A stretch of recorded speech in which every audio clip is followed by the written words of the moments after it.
Hello, my name is Zachary Dawson, and I'm here to give a quick overview of my 15.112 term project, SuperSyncer 112. So here I have it ready to go. I'll open it up. And what SuperSyncer does is it syncs the files that are in directories on your computer. Now it can sync them between multiple directories on your own computer. It can also sync them between directories on your computer and directories on a removable device like a thumb drive.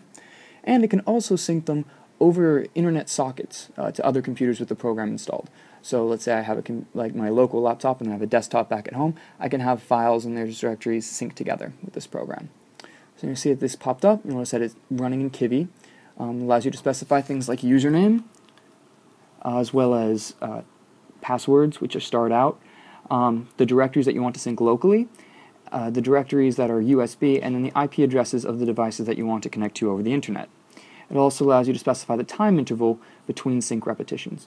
Now you note that some of this stuff popped up automatically. That's because it's stored in a file whenever this program closes, and when it opens it reads the data back in from that file and reloads it, so you always have your recent settings. You don't have to reset them every time. You can see there's a Save User Settings button, and there's also a Start Sync button. But before we hit that, I want to open these up. These are the two files that are set to sync right now.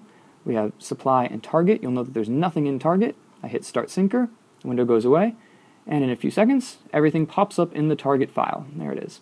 Now another cool thing that we can do is it not only pushes files from one place to another, if you delete files, they also get removed.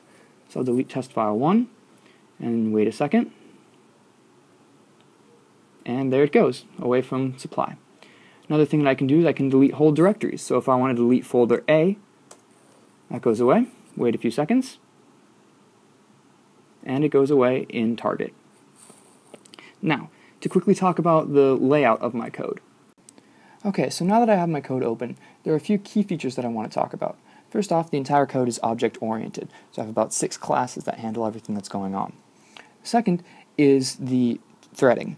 So once my Kivy program closes, where the user inputs his settings, right before it closes, it'll launch a new thread that starts the background syncer program.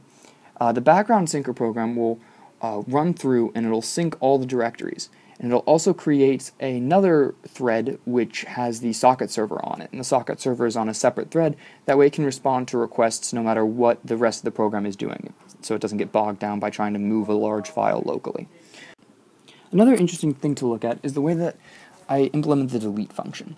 So the way my program runs, whenever two folders sync together, it runs an update. And what that update will do is it'll get maps from both directories, which in this case are implemented as objects. So it'll call get map or update map of those two directories. What the map is a 4-part tuple. The first part is the directory name, which is just where it's located.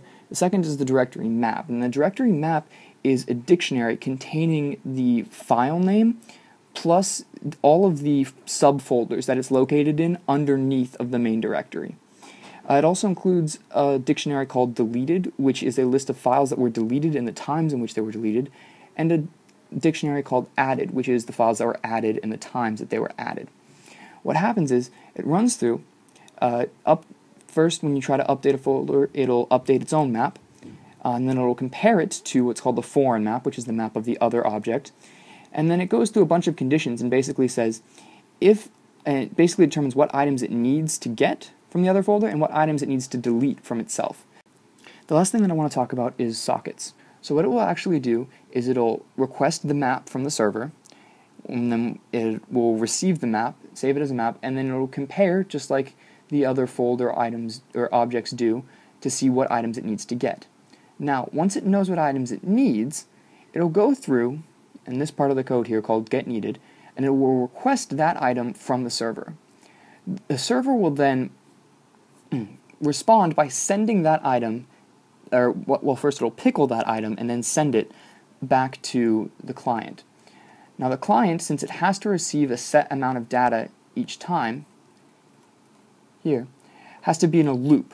So it'll basically receive, I think that's about 1 kilobyte of data, and then it'll write it to a temporary file, receive the next kilobyte, write it to a temporary file, and do this over and over and over again. The reason I'm using a temporary file is because I could use a string, because it is coming in as string data, but a string has a definite size, whereas a temporary file I could make pretty much as big as I want to have a much larger size limit. So once it's done writing, it'll break out of this loop, close the file, then open the file again with a read privilege this time, and then it will read the text from the file and unpickle that text, and then write that new text to a file with the actual correct name and the correct location, and then it'll close everything out. And that's about it. I hope you like my term project.